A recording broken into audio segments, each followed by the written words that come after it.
Hello, Cancer. This is your weekly 3-card spread reading for the week of February 2nd, 2020.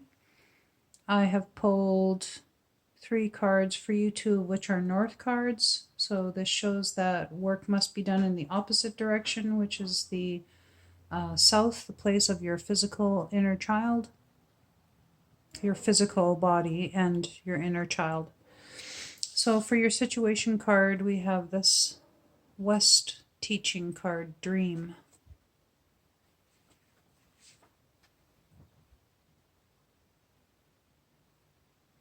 One day you will remember the great dream, and the way will become known to you. You entered into life through the veil of the dream because your reason for being here must be kept secret from you until you find your way home. You don't know who you are now, but one fine day you will remember. It is like creation looking for itself. You are in oneness with all life, though you are not aware of it yet.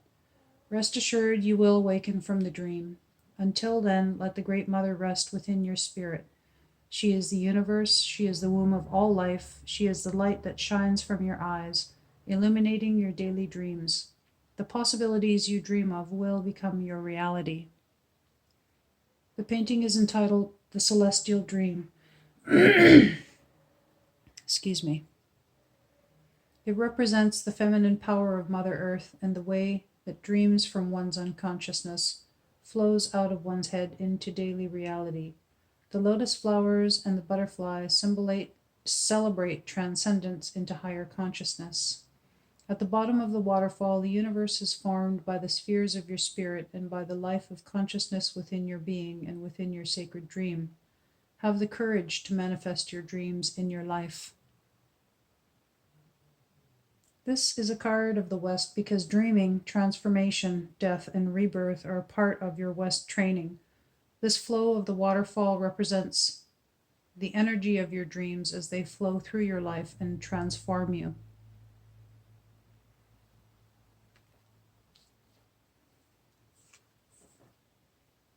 For your challenge, we have aspiration.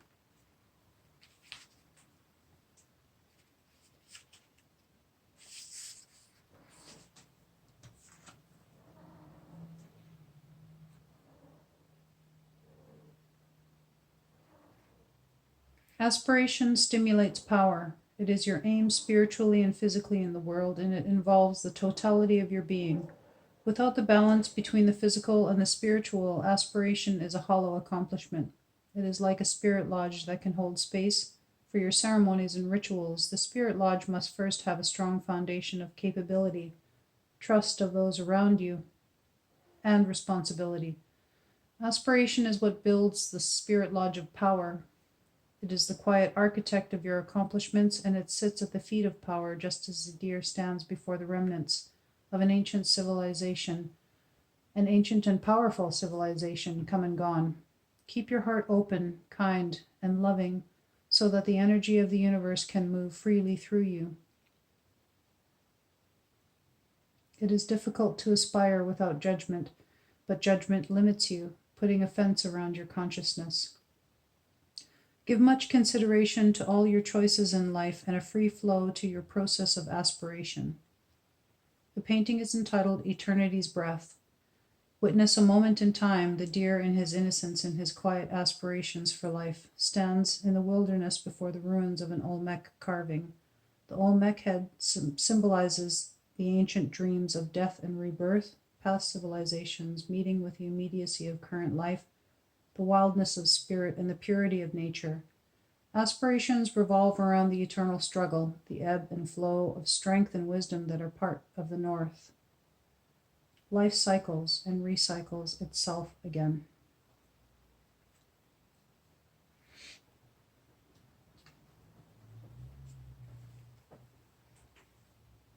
And for your guidance card, we have centering.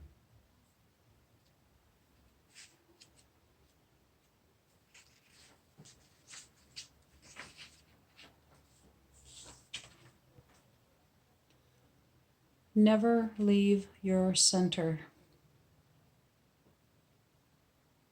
Count your bad points as well as your good.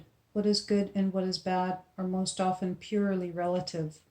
If you sense a weakness within yourself, explore it. It may become the source of your greatest strength. As you sit like a sacred Buddha amid the pandemonium of your life, always remember that the situation or person who has the ability to upset you the most, to pull you off your center, is your greatest teacher in your process of centering. Remember that a focus on negativity can become your addiction. When you center yourself in your power, you release your need for constant distraction from your center. The painting is entitled The American Buddha. Centering is one of the most important aspects of your training on your path to power. If you do not live in your center, you live on the perimeter of power, never inside the world of power. To the shaman, the Buddha signifies the higher self, the self that has grown out of worldly distractions. The fact that the Buddha is sitting in meditation in the center of a busy city implies that you ascend to the world of spirit and the higher self through centering, meditation, and a focus on the inner world. There is a city of activity around each of us, a constant assault on the senses. By focusing on your inner self and staying centered, you can transcend daily distractions and avoid attaching to them. You simply witness them as they whirl around you. Centering is a north card because it takes strength and wisdom to stay centered through the various tests of power. Looking at your problems as tests of power rather than personal assaults will help you to understand the teachings of the North.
So to me, all of these cards, they speak of awakening from the dream to manifest here in the physical.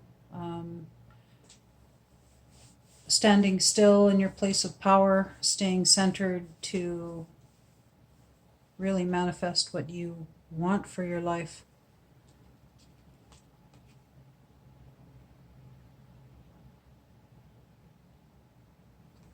Distractions from your center, trying to build on your aspirations in life without having a balance between all of the aspects of your wheel is like living in the dream, which you will never wake up to if this is how you live, constantly distracting yourself from your spiritual center, your place of power, and your balance in life, maintaining your balance, which is what most people do.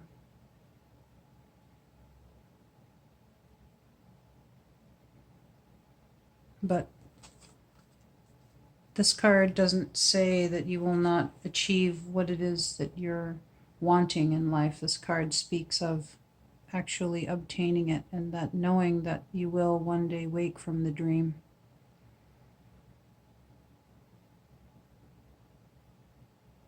If you haven't already.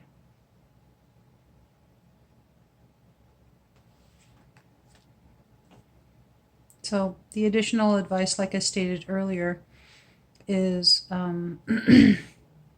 for our medicine wheel, when we start in the south, we have also to look at the other aspects of that direction. The south has to do with the physical body and also your inner child. and the west is the place of the emotions and of adolescence. Excuse me. So your adolescent self. The north is the direction that deals with the teachings of the spiritual, so your spirit, and is also the direction for your adult self. And then the east is the direction that deals with the mind. The teachings of the east have to do with the old wise one within, your elder within. And since we have more than one directional card for this reading, these are both north cards, it's advisable to do work in the south for you this week, dear Cancer, to maintain more of a balance. And whether or not you do find yourself in a very spiritual place right now, it's advisable that you do take care of your physical body and treat your inner child as you would any child, really. Make sure that you are giving your inner child, which is you, it's an aspect of you, make sure that you treat yourself well like you would anybody else's child. Or say there's you have a favorite niece or nephew, someone who you would treat very well and in a sacred way. You would make sure that they are well cared for, they're being kept safe, they're kept warm and fed, they're hydrated, they're resting properly. Take care of yourself just the way that you would any other child. Your inner child deserves just as much love and attention. And there's your reading for this week. I really hope you enjoyed it. Thank you so much for joining me. And Cancer, please come back and sit with me again next week for more insight from the medicine wheel, the power deck from Lindsay Andrews. It's a wonderful deck. I'm really enjoying working with it. And please tap the notification bell if you would enjoy getting notifications of any of my new videos that I'm coming out with. Starting next month, I'll be doing more in-depth readings as well, monthly readings for all the sun signs. So please like, share, comment, favorite my videos, and hope to see you again here next Sunday.